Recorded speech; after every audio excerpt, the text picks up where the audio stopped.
स्वागत है आपका हमारे चैनल पे। आज की वीडियो में हम लोग प्लासी युद्ध के कारण और महत्व का विवेचना कीजिए ये प्रश्न पढ़ेंगे। तो भूमिका इस प्रकार है। मुगल साम्राज्य के अंतर्गत आने वाले प्रांतों में बंगाल सर्वाधिक संपन्न प्रांत था। अंग्रेजों ने अपनी प्रथम कोठी 1651 ईस्वी में हुगली में तत्कालीन बंगाल के सूबेदार शाहजहां के द्वितीय पुत्र शाह शुजा की अनुमति से बनवाई थी। बंगाल 18वीं शताब्दी के पूर्वार्ध में अपनी स्वतंत्रता की घोषणा मुगल साम्राज्य से कर चुका था। बंगाल का शासक अलीवर्दी खां यूरोपियनों से पर्याप्त सतर्क रहा। उसने अपने शासनकाल के 15 वर्षों में यूरोपियनों को न तो अपने सूबे में संघर्ष करने दिया और न ही सूबे की राजनीति में उन्हें हस्तक्षेप करने का अवसर दिया। परंतु 1756 ईस्वी में उसकी मृत्यु के पश्चात जब सिराजुद्दौला गद्दी पर बैठा तो परिस्थितियां बदलने लगी। एक ही वर्ष में बंगाल का सूबा युद्ध और संघर्ष का स्थल बन गया, जिसका अंतिम परिणाम बंगाल, बिहार और उड़ीसा में अंग्रेज कंपनी के प्रभाव की स्थापना था। प्लासी युद्ध के कारण अनेक अंग्रेज इतिहासकारों ने नवाब सिराजुद्दौला की विलासिता, क्रूरता और शासन में अत्याचार को झगड़े का कारण बताया है। उनका कहना है कि नवाब का शासन अप्रिय था और उसे गद्दी से हटाने के षड्यंत्र चल रहे थे, तथा क्योंकि नवाब प्रारंभ से ही अंग्रेजों का शत्रु था, इस कारण अपनी सुरक्षा के लिए अंग्रेजों ने उसे गद्दी से हटाने में भाग लिया। परंतु यह विचार मान्य नहीं है। झगड़े के मुख्य कारण कुछ अन्य थे जो निम्नलिखित हैं।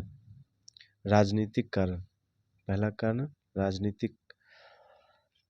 झगड़े का मुख्य कारण सिराजुद्दौला का अपनी शक्ति का व्यवहारिक प्रयोग था। जिस समय वह गद्दी पर बैठा था तभी घसीटी बेगम मुरादउद्दौला को नवाब बनाने के पक्ष में थी। पूर्णिया का सूबेदार शौकत जंग गद्दी का दूसरा दावेदार था। नवाब का सेनापति तथा अलीवर्दी खां का बहनोई मीर जाफर नवाब बनने या नवाब के नाम से स्वयं राज्य चलाने के लिए उत्सुक था। कुछ ऐसी घटनाएं हुई जिनसे सिराजुद्दौला ने यह अनुभव किया कि अंग्रेज न केवल उसकी आज्ञा को ही मानने से इनकार करते हैं, बल्कि उसके शत्रुओं तथा गद्दी के दावेदारों की सहायता भी करते हैं। अतः नवाब होने के नाते उसने अंग्रेजों को दुर्बल करने का प्रयत्न किया। दूसरा, सिराजुद्दौला का प्रारंभ से ही अंग्रेजों पर संदेह करना। कुछ अंग्रेज इतिहासकारों के अनुसार सिराजुद्दौला प्रारंभ से ही अंग्रेजों पर संदेह करता था। मरते समय अलीवर्दी खां ने सिराजुद्दौला से कहा था कि देश में यूरोपियनों की शक्ति क्या है इसका ध्यान रखना। अंग्रेजों की शक्ति अधिक है, पहले उसे समाप्त करना, तब अन्य तुम्हें कम दुख देंगे। नवाब अंग्रेजों के व्यवहार को शंका से देखने अवश्य लगा था, जिसके कारण उसने बंगाल में उसकी शक्ति को तुरंत दबाने का प्रयत्न किया। नवाब के प्रति अंग्रेजों का दुर्व्यवहार। फ्रांसीसियों की भांति अंग्रेजों ने कभी भी नवाब के प्रति सम्मान प्रदर्शित नहीं किया। अंग्रेजों ने नवाब के राज्याभिषेक के अवसर पर भी उसे बहुमूल्य उपहार नहीं दिए। एक बार तो उन्होंने नवाब को अपनी कासिम बाजार की फैक्ट्री दिखाने तक से इनकार कर दिया। व्यापारिक झगड़ा। अंग्रेज मुगल बादशाह फर्रुखसियर के 1717 ईस्वी के आदेश पत्र के अनुसार बिना कर दिए व्यापार करते थे। इससे भारतीय व्यापार को हानि होती थी और नवाब की आय में कमी आती थी। इसके अतिरिक्त अंग्रेज अपने दस्तक फ्री पास के अधिकार का दुरुपयोग करते हुए इसका प्रयोग भारतीयों को करने देते थे, जिससे अंग्रेजों के नाम से भारतीय व्यापारी भी अपने व्यापारिक सामान को कर मुक्त करा लिया करते थे। पांचवा कारण अंग्रेजों का कृष्ण बल्लभ को नवाब के हाथों में देने से इनकार करना। कृष्ण बल्लभ घसीटी बेगम के धन को छिपाने कृष्ण बल्लभ घसीटी बेगम के दीवान राज बल्लभ का पुत्र था। राज बल्लभ ने घसीटी बेगम के धन को छुपाने का प्रयत्न किया। इस कारण नवाब ने उसे अपने पद से हटा दिया, परंतु इससे पहले राजबल्लभ ने अपनी संपत्ति अपने पुत्र कृष्ण बल्लभ को देकर उसे अंग्रेजों के संरक्षण में भेज दिया। जब नवाब ने कृष्ण बल्लभ को अंग्रेजों से वापस मांगा तो अंग्रेजों ने ऐसा करने से स्पष्ट इनकार कर दिया तथा नवाब के प्रतिनिधि नारायण सिंह का अपमान भी किया। छठा कारण अंग्रेजों द्वारा कलकत्ता के किले की किलाबंदी करना और नवाब की आज्ञा का पालन न करना। इस समय तक आंग्ल और फ्रांसीसी प्रतिस्पर्धा के कारण अंग्रेज और फ्रांसीसी दोनों ही अपनी अपनी बस्तियों की घेराबंदी कर रहे थे। उनकी गतिविधियों से आशंकित होकर नवाब ने उन्हें ऐसा करने से रोका। फ्रांसीसी तो उनकी बात मान गए, परंतु अंग्रेजों ने उस पर कोई ध्यान न देते हुए कलकत्ता के किले की मरम्मत और उसके चारों ओर एक खाई खोदना जारी रखा। नवाब को यह कार्य पसंद नहीं आया और उसने किले की मरम्मत को तुरंत बंद कर देने और खाई को समतल कर देने के आदेश जारी किए। उसने अंग्रेजों को लिखा, तुम व्यापारी हो, तुम्हें किले की क्या आवश्यकता है? मेरी सुरक्षा में रहते हुए तुम्हें किसी भी शत्रु का भय नहीं होना चाहिए। यह कहा गया है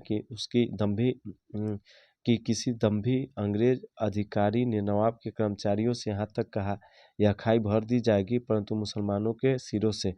यह सूचना नवाब को दी गई और नवाब ने अंग्रेजों को सजा देने का निश्चय कर लिया। नवाब ने किलेबंदी रोक दी। इसी क्रम में एक संदेहास्पद घटना, जिसे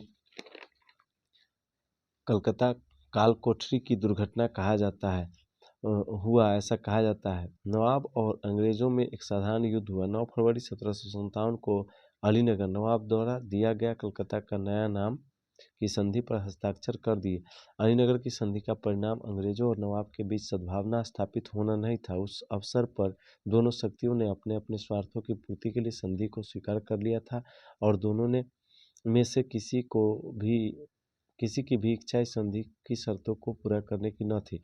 अलीनगर की संधि की शर्तों को पूरा न होना। 7वां कारण, अंग्रेजों अंग्रेज और नवाब दोनों में से कोई भी इस संधि की शर्तों को पूरा करने के लिए तैयार न था। नवाब ने क्षतिपूर्ति के रूप में जो धन अंग्रेजों को देने का वायदा किया था उसे पूरा नहीं किया।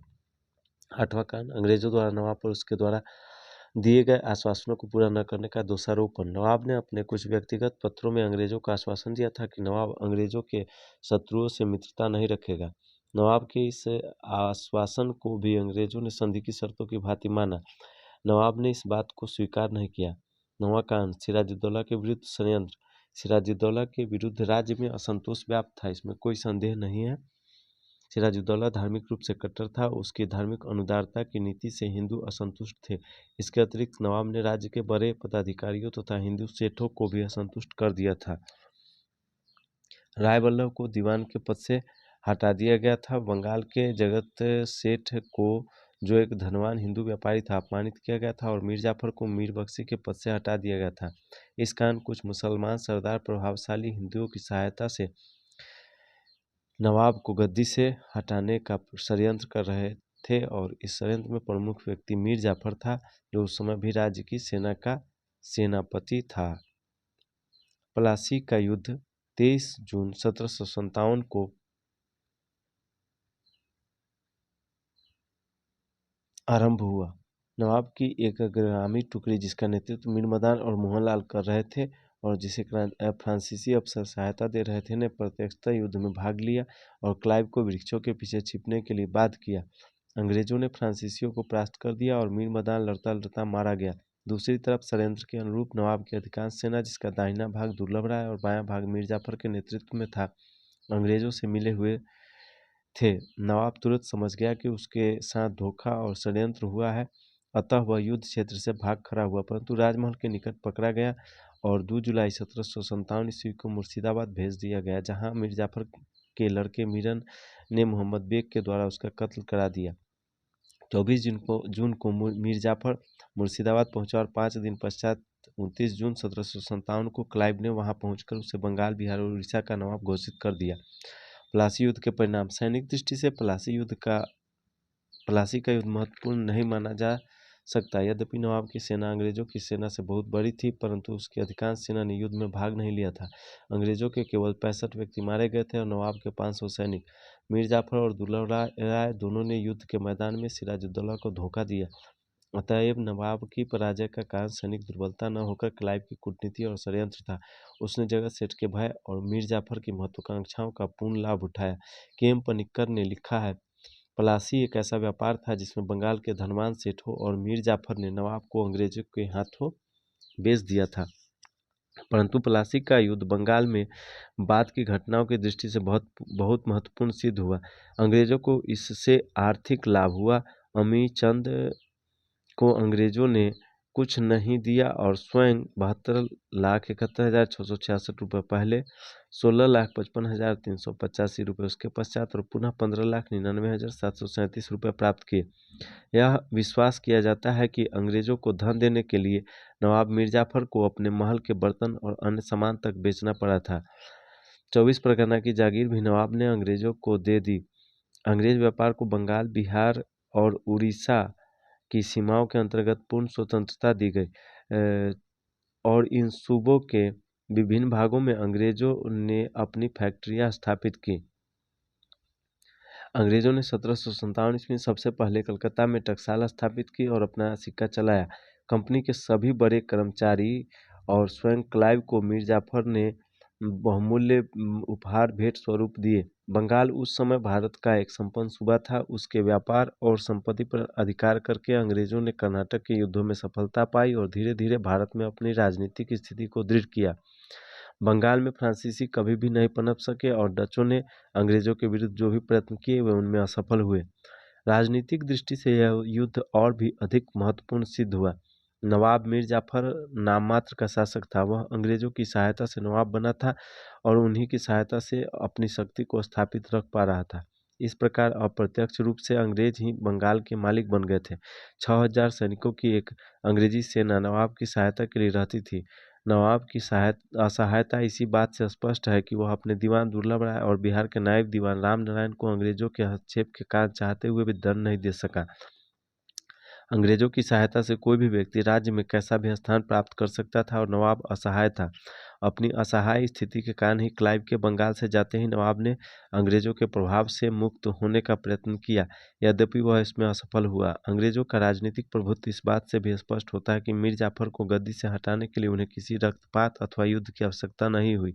प्लासी के युद्ध के महत्व का वर्णन करते हुए इतिहासकार जीवी मालेसन ने लिखा है, कोई ऐसा युद्ध नहीं हुआ जिसके तात्कालिक तथा स्थायी परिणाम इतने महत्वपूर्ण हुए हों। इस युद्ध का नैतिक प्रभाव भी महत्वपूर्ण था। एक व्यापारिक कंपनी ने बंगाल के सूबेदार और वास्तविक शासक को युद्ध में परास्त कर दिया था। इससे अंग्रेज कंपनी की प्रतिष्ठा स्थापित हुई, भारत की राजनीतिक दुर्बलता स्पष्ट हुई।